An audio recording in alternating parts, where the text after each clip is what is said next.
Spider-Man Into the Spider-Verse is one of the most innovative films you will ever see. And I'm not just saying that because the guys to my right, who is playing the role of Peter Parker and Spider-Man, it was nominated for the Best Motion Picture Animated Golden Globe just today. And Jake Johnson is here in studio. Good to see you, sir. Good to see you, sir. Congrats on this movie in advance. Thanks, man. I'm really excited about it. I'm excited for people to see this one. So before we get into the sports talk, and we'll cycle back as well to this film. For the radio audience that just did not hear our conversation we had, this is an animated film. Yes, it's an animated film. It's the introduction of Miles Morales, who is a African-American, Puerto Rican Spider-Man. This is the movie he learns to become Spider-Man. Peter Parker, as we know him in this universe, is the Mr. Miyagi to his Karate Kid. Nice. Excellent analogy. Yeah, thank you. Nick Cage is in this movie. He's great. He's great. I mean, it was one of those when he first showed up. Again, I saw this last night, and I'm a huge hero. Thank you for coming on the show, A. B, you coming on the show allowed me to get a link to the movie last night. And my kids are now showing up in school today bragging that they saw the new Spider-Man movie. So that's amazing. Huge dad points for me. For sure. Huge dad points for me. But my wife and I were like, whose voice is that? And we looked, it was Nick Cage.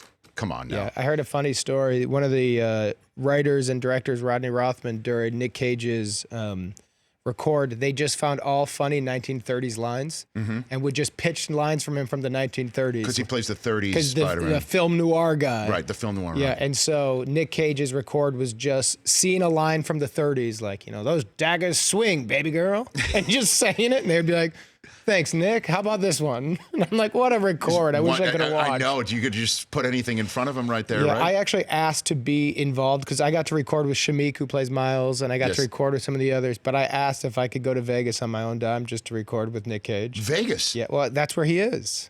He has not left Las Vegas, is what you said. He's Nick Cage. You go to Nick Cage. And the directors and producers know me, and they're like, no, you're not coming to Nick Cage record. We don't need you. Well, I mean, that's what we call a plum assignment, is going to Vegas to record lines with Nick Cage. And wherever he is, you imagine what that recording studio is all about? That's not like the same one I'm in. I'm in a regular box. He's in like a gold box. It's probably in his basement. For sure. It's wherever he wants. It's in his castle, with Mike Tyson's Tigers. Yes. Yeah. Mr. Chow. You got to go over a moat to get to it. I want all of it. But it's great, Jake, as you point out, there's all different characters from, I guess, the Spider-Man oeuvre that you see, different takes on it. And in terms of the first female we got Spider-Gwen in this. I've got 2 daughters, and so I've been recording this for the last 2.5 years. It's been a really long job. And when I first told them, I was playing Spider-Man, we would play superheroes, and they would call themselves Spider-Man Girl. Mm-hmm.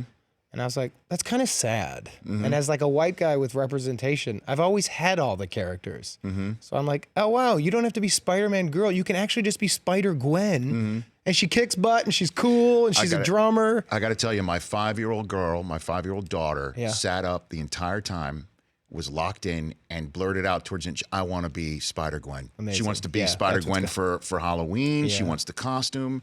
So she saw. It's the thing. Yeah, it is. She saw a somebody who's like her, who's really cool. Well, I mean, and she does have those moves already down pat. She can just kick you in the head. It's a problem. It's a problem trying to socialize her into society right now, Jake. But for guys like us, older white guys, we still have Peter Parker too. So we're still in this movie. So it's one of those movies that it's just, it's really fun. I stand behind the message, but it's also, Shamik reminds me when I get to 40-year-old guy about it. Mm-hmm. He's like, yeah, it's not about the message. It's just a really funny movie. And I'm like, yeah, it is. It's actually just a really good movie, but I also believe in it. So it's a win-win for me. In theaters, December 14th, Spider-Man Into the Spider-Verse here on the Rich Eisen Show, at the man who plays Peter Parker and Spider-Man, Jake Johnson. All right, Jake, as a lifelong Bears fan, first time I ever met you is when I was doing this show as a podcast up at the NFL Network, and you showed up. You showed up in your Ditka sweater, literally from '85, right? From back in the day. Okay, so can you compute what this team looks like right now? Well, it's the 2008. The world has changed. It's 2018, and so have the Chicago Bears, apparently. And I love everything about it. I love our offense. I love the team unity. Obviously, I love our defense. I think Mac is a perfect Bear. And I didn't realize it when he was in Oakland, but he fits our DNA. How so? He's a team guy. He's a hard worker. He's not a big ego guy, but he's dominant. So he didn't come in when we're not dealing with a big attitude and a big ego who sees himself bigger than the team, but puts up numbers. He's one of those guys from everything I've read and seen. He's working hard. He's making other people better. He's part of the unit. He cares about the offense. So I'm like, first of all, Gruden, come on, buddy. Come on, man. Hey, man, what's going on, bud? He coughed him up to you. Cooper, I'm like, I understand getting draft picks and saving money, but eventually you got to start winning games. I know. At some point, you got to hit the win it now button. Yeah, and also with the draft, you're getting fine. You get Bosa. Let's say you get number 1. I would still take Mac over him. You got to pay Bosa eventually. I know. At some point, and the thing that I do like about what the Bears are doing right now, and it's going to be, I think, the entirety of the entire backdrop to the Sunday night game. Yes, for sure. Is with the Rams coming in with their young quarterback that they hooked up to a dynamic play calling schemer with a game wrecker on the defensive line and team speed everywhere else. I mean, I just described the Rams to you, but that's also the Chicago Bears. But it's the new model. Yeah, I know. And the Bears are in that model. What's going on? But we also, our running game, I mean, don't sleep on Howard when it gets really cold. He hasn't had a great year yet. Right. He's an unbelievable running back. He's a top 10 guy. So when it gets cold, we still do have him. I got a question for you. Yes, Jake Johnson. Are you a believer? In what? Nagy, the Bears. We had Nagy on the show, about 6 weeks ago? A delight. An absolute delight to talk to. Yeah. Brockman and I, as phallically challenged guys, the only thing we don't understand about Nagy is that he wears a visor, which only accentuates the dome. It doesn't protect the dome. He's also got to figure out. He's got to figure out the headphones. There's always a weird tilt with the hat he's got on. Yeah, there's just a little, but other than that, yes, you're a believer. That's not bad. Those are high rent problems. Yes, you know what I'm saying? Same way. But in this again, right now, for the NFL to win this year. And to win for the next 5 years, you need to have what the Bears have, which is what I just described to you, with team speed everywhere, where prior to the snap, the defense is wondering, how am I going to cover all these fast guys coming out of the backfield and out wide and in the slot? And then post-snap, the scheme is not what you're expecting. So pre-snap, post-snap is a problem. Yes. The movement pre-snap's a problem. You watch those linebackers getting confused. The defense, as long as Vic Fangio, you can hold on to him. I think everybody's going to be coming for him. Oh, I know you may have the 3-year deal, but somebody comes knocking on the door for him. How does that work, actually? Do we? The whole thing I never understand is the permission. Yes. So he's got a 3-year contract. Yes. So let's say the Packers say, we're looking for a head coach. We want Vic Fangio. Well, if the Packers come knocking, the Bears are like, keep knocking elsewhere. But is Ryan Pace allowed to say, we're not granting that interview? How does that work? I do believe he's allowed to say we're not. Unless, hold on a minute. If it's for a promotion, you cannot deny that. Oh, so head coach, he could go there. I do believe so. But if it's for defensive coordinator, you could say keep pound sand. Pound sand. Okay. Yeah. But a promotion, no matter what your contract says, you can jump. I think and if the Packers, to continue on in this conversation, Jake Johnson, who's playing Spider-Man Into the Spider-Verse, is Peter Parker here on the Rich Eisen Show. We were talking about who's the best coach for the Packers and Aaron Rodgers moving forward. I think Aaron Rodgers thinks he would be his own best coach. Well, that's a perfect Bears response to that question. But it's having a defensive guy come in, say, I'm taking care of that side of the ball. You take Aaron, care of the offense. you and maybe Joe Philbin, who's taking over as the coach there. You take care of the offense. I'm going to make sure your 3 touchdowns a game stands up. Right. More often than not. That might be the right one. So obviously Fangio could be that guy. Yes. But with Fangio and this defense and Khalil Mack being there and Eddie Jackson being a defensive player of the year type candidate and Roquan Smith. I mean, you can go on and on. I agree. Trey Cohen. Akeem Hicks has been spectacular. Leonard Floyd is coming around. Look at you. Okay, so now look, this whole team. Yeah. I'm a believer. I like what's going on right now because it's sustainable. I think so too. If you know what the if is? If Mitch continues to grow. Trubisky is the big if. But you know what I think? You know what here's what I hate about, what I love about being in Chicago as a parent. It's most of it. Here's what I hate about being from Chicago and a Chicago fan. Mm-hmm. Our media does not want us to be happy with our team. And Chicago fans want to always find a fault. What are you talking about? Mitch Trubisky, everybody's saying I don't know if he's the guy. Why did Ryan Pace move up? What a mistake. We saw what happened against the Giants without Mitch. Mm-hmm. Chase Daniel he's a great backup. Our offense, our coordinator, our everything with Nagy, Mitch delivers it. He's already taken the step. Mitch's running ability is what makes him a difference maker, too. What was it, 6 touchdowns against Tampa Bay? Yeah, right. Yeah. I mean, we like to say as a system when we're being hateful, where we're like, well, it's Nagy. We got a great system. Anybody can run it. But then when you watched our backup, no, you need a number 2 pick to run that offense. Well, know this, Jake. No matter how much you think that people are being told they should not be happy, at least it's not New England, where it's ingrained in you as a New Englander that you may not be happy about this until you're completely unhappy. Yes, that's right. So that at least... Well, that's what we have. We used to have the Red Sox and Cubs in common, and now we have this. That's the curse we can hold on to from Chicago and New England. Fantastic. Okay, so Jake Johnson, we play a game here called Start, Bench, Cut. Ooh. Okay. So we give you 3 choices. Okay. And you must start one, bench one, and cut one. That is it. Okay, here we go. Start, bench, cut with Jake Johnson. Start now. Bench. Just sit down and be quiet. Or cut. Get out. All right, so you must start, bench, and cut one of the following. You have the music here? Okay. Chris Farley, who we were told you wanted to be growing up. Man, come on. John Belushi. Ugh. Bill Murray. Oh, you're doing the tough, deep cut. Dude. This is how the game's come playing. on. Whoa, I thought it was going to be easy. Man, this is mean. Those are 3 of my guys. I know there's 3 of you guys. That's why we have to give you a choice. Well, I think I would. I got to start Chris Farley. I love that choice. When I was growing up, I loved Belushi as a little guy. Mm-hmm. I was born in 78. I think he died in 81. And I remember the clippings. It was my first experience with seeing what a funny person, how they could affect people. Watching my family cry. And I was like, oh, I'm just being funny. But I didn't fully grow up with it. Okay. Bill Murray was always very cool when I was growing up, very funny. Yes. But when I was a kid watching Farley jump around and jump over tables and I was 10 years old, I exploded with tears. So I got to... You're starting Farley. Can't go wrong here, obviously. I'm cutting Belushi. Okay. And I'm benching Murray just because Murray's kicking in a really interesting way as his career keeps going. I like it. So I'm just going to rest him a little bit and put him back in. He was at MetLife on Sunday. Yes, singing Bear Down. He was... He's always doing something. God, I love everything about him. All right, next one. If you could have one thing happen within your lifetime, which would it be? Bears winning the Super Bowl, Cubs win 2 more World Series, and you're nominated for an Oscar. But you don't win. Of course. There's some really good actors out there, Rich. I'm going to cut nominated for an Oscar. Attaboy. Way to take one for the team, I'm Jake. actually going to bench Cubs win 2 World Series, and I'm going to start the Super Bowl Bears. I love it. Yeah. Good choices. Yeah. You can't go wrong. All right, next one for Jake Johnson. Start, bench, cut. Deep dish pizza, Italian beef sandwich, Chicago dog. Ooh.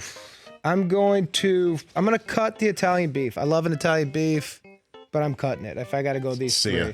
Adios. I'm benching the hot dog. Love me a hot dog. Love me a Chicago dog. I've just had a billion of them in my life, and they've just done a number on me. There's never is there a bad deep dish? I can't imagine. There's just not. So if I'm going to do it, I want the deep dish. I'm not going to be an old school fat boy and eat the whole thing. I'm not getting a pitcher of beer. I'm going to have 2 slices and be okay with it. I'm going to put it on the line here. Do you have a choice of your deep dish? I mean, is there... There's actually a place in Lincoln Park that's not as famous called Bacino's. It's like Al Pacino, but with a B. Bacino's. And I went there accidentally. My dad lived by there when I was in my 20s, and I thought I don't need a pizza from here. And it just blew me away. So that's a deep deep dish. That's right. That puts the deep. It's like so dish. Much. It's so bad for you, but so good. Okay.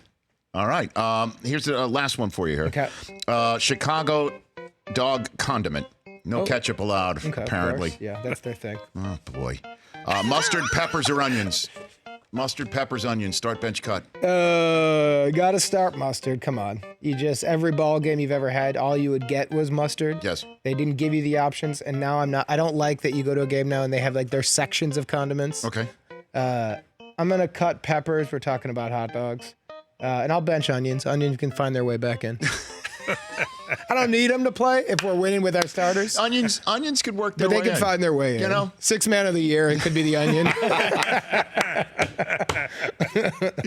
Onions so you're saying onions is what the Craig Hodges of condiments? Yes, but it's nice to have. But you never need it for a dish. What's that, by the way? What's the name that you just said right there? Dickie Simpkins. Dickie Simpkins, yeah. And then you saute him, and now you got a Derrick Rose, where you're like, wow, now he's a six-man? There you go. How about that? Pretty good, D-Rose. That's right. See? Tell onions there's a path. Yeah, there's a path. You can get in the game, man. I love it.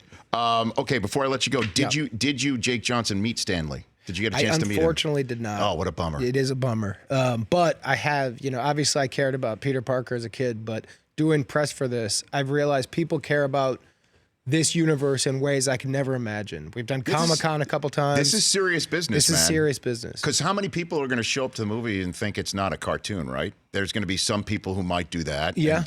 But it's not even it's a comic book. The comic book explodes on the screen. It's a comic book explodes. But what I really realized about Stan Lee through this was how his message was about inclusion and how revolutionary Peter Parker was when he first came up with it. Just a Jewish kid in Queens who has superpowers. Mm-hmm. Nowadays doesn't seem that crazy that he could do it. But then it was really wild that was a superhero. And I never got that until people kind of explained how wild Peter Parker was. Because when I grew up, Peter Parker was just Spider-Man. So this movie are all characters in his universe, and it's now different people exploding with those powers. Right. But it was pretty neat to have people say, in their opinion, that was his original message. I'm like, I kind of missed that about Stanley. I just thought he was like a really creative guy who liked this. Right. But like, there was a deeper thing behind that guy in a way that's been cool to learn. Have you stopped at any moment in time and go, my God, I just played Peter Parker.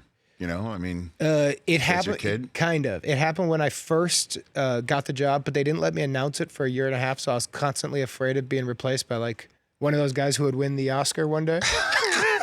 Come on now, hold on a second. What? And so my fear, it was everything. I've been recording this for 2.5 years. You've been cultivating this caper. Yeah, we've been doing this. We write in it, and then we would record. Then they would animate around that. Then we'd do new drafts. I've done every scene in this movie probably 25 times. This was not a job where we popped in for 3 or 4 records. Right. Yeah. We were in it. Right. And so my fear was before it was officially announced, like 8 months ago, at any point you could get somebody else in that booth. So once it was announced, everything has gone fast. So I think I'll sit back. You're in. And be really excited when this is all done, the movie's out. But it's been a dream job. I love the character. I mean, here we go. Spider-Man Into the Spider-Verse in theaters Friday, December 14th.